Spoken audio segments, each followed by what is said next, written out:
Can be proven. We're going to. I think we'll take a few calls, but not until after 11, if that's okay with you, because I think you're the boss. You're the boss. We've got a lot to talk about. If you want to talk to Alex Jones, we'll call in 08717223344, but probably not until later. Loads of emails as well. I want to read you this one from Edward in Manchester. You may laugh at this, I don't know. Edward says, in this country, the tools are in place to persuade the masses to make a safer, better world. The newspapers, television, internet and radio could be used so efficiently that within 24 hours major changes would begin to take place, though dark air energies prevent this from happening. A message to David Icke. What would you do, or Alex Jones, if you could control the media for 24 hours? Well, that's a great question. It's very easy to talk about what's wrong. It's very hard to come up with proper solutions because the world is so complex that, any simple fix-it, type scenario then has a chain reaction in other areas. So you've got to analyze the ripple effect of any major decision that's made. Number one, you couldn't be in control of the media for 24 hours because it's a supposedly free market media, and so you have the different views of the editors and the owners and the gaggle or stable of reporters. But the interesting thing, Alex, and you know as better than loads, that you don't need to have a radio station. You don't need to be at the behest of the radio and TV owners, because all any of us really need to do is we just go on our websites and we broadcast from there, so that and it's a true free market of ideas, a college of ideas, because it's not about CBS or CNN or somebody else having billions to put behind it and cram a Anderson Cooper or somebody down our throats. Or Mr. Frost, like him or hate him, I'm just using these as examples. It really is who's got the most riveting, interesting, thought-provoking ideas. But how long before they control the Internet?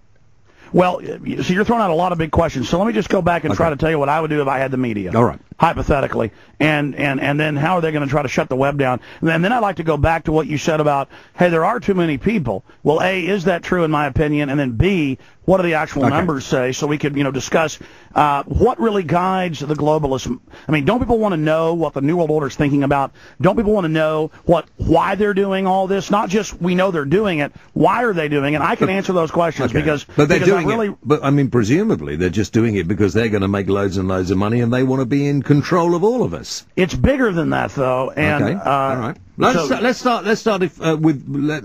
do it stage by stage. If you had control of the media for 24 hours, how could you improve the quality of life for everyone? Okay, if I had control of the media for 24 hours, I would come on and I would tell people, the viewers, that don't listen to me, don't believe everything I'm saying, check into it for yourself. Throughout history, there have been corrupt oligarchies, corrupt elites. They always get corrupt. They always get abusive. Tyranny is in place 99% of the time. It's what degree of tyranny do you live under? And that you need to start asking questions and looking outside the box. And then I would go through, it would be such a huge event, people will never forget it, if someone, quote, had all the media for 24 hours. The globalists can only do that if they set off a nuke or something, and then they could have their spin doctors up, front and center and tell us our world had changed. We had to give up all of our liberties, all of our freedoms. Well, I would tell them that governments throughout history have staged terror events, and the majority of the time it's them. I would expose how they create crises to offer us false solutions. I would explain to people basically how they were being manipulated. I would tell them that the globalists were setting up carbon taxes on what animals exhale, from dogs to cats to bugs to humans to animal plankton. That the globalists are putting a tax on one of the two life-giving gases as a way to put a tax on breathing, a tax on life. I would expose how they control both major political parties in every nation, the left and the right, and I would try to get them to shift their paradigm and realize that they had been lied to over a very long period of time. The more people who begin to listen to programs that put out these sort of stories like yours, mine, people like David Icke, and there are many other people doing this now. And eventually people begin to question this, and they begin to say, hey, listen, hang on, we're this country, we're being controlled in every which way at the moment. We're going to have to pay for our rubbish to be removed, which used to be a right. We're going to have to pay so much money to travel around. Most of us are going to stay in our homes before long. We're not saying anything about it. I suggest that everybody at our next election, Alex, goes and votes for somebody other than the Member of Parliament that they have at the minute. That way we would sack all 646 members of our House of Commons. The other ones that get in may not be much better. We wouldn't have to give them a fright. Otherwise there's nothing we can do. If we just don't bother to turn up and vote, they'll just carry on the same way, won't they? Well, that's right. And here in the U.S., we clearly have coast-to-coast election fraud, rigging of elections. People have gone to prison. It's come out literally hundreds of times. In England, your system still, in most areas, looks like it is more secure. And so the establishment mainly just deals with buying off the leadership of your 3 or 4 major... Yeah, but we're getting into postal voting, and it's already been proved that there's been some discrepancies within postal votes in this country already. Hasn't made the big news that I think it should have done, but they're still concerned about this postal Well, you never voting. want them to take a paper ballot and feed it into a machine that then gives you an answer. And then here they've just gotten rid of the paper ballot altogether and gone only to a machine with no record and private companies own it. You want to have it counted up at the smallest local political unit in front of people. Then that is announced, and then those are tabulated to the exactly. Well, that's changing. Level. That's changing here as well. Let me. Well, that's because they know the people. Case point example, don't want the European Union. 80+% in major polls. So the government just says we're not going to allow for you to vote on that.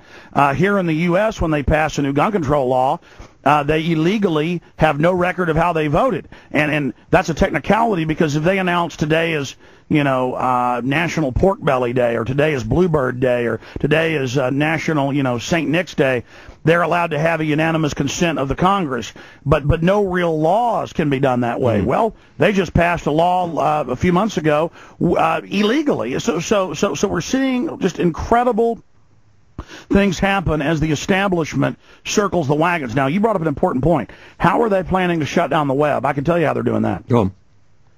Okay, what's happening is, and this comes directly from the federal governments of the U.S., England, and, of course, the major governments in Europe and Japan. What they're doing is just like taking paid-for roads that you pay for with gas tax and other taxes, and they just announced they're going to put a transponder in your car and tax you by the mile. That's taking an existing thing you've already paid for and basically double, triple taxing it. They take something that was already paid for by your internet service bill, and then the companies have peer-to-peer connections. Now Comcast and others are saying that they're not going to allow people who aren't their customers free access to the web. They're only going to give you select access to corporations that they work with. And so instead of billions of choices, you'll just have thousands of choices. And there's many facets to this, but it's called Internet 2. And they've met in Austin, Texas 1 year. They met in London about 5 years ago. You can go read the corporate minutes of Internet 2. It's 50 U.S. universities, about 25 British universities, some European universities, the governments. It's the Fortune 100 companies, and they are not going to upgrade the main switching hubs that the National Security Agency, DARPA, and the CIA built in the 60s, 70s, 80s, and 90s here. They're going to let the old Internet die, and they're going to force you over to, quote, high-speed Internet 2, but you won't have your own website on your own URL.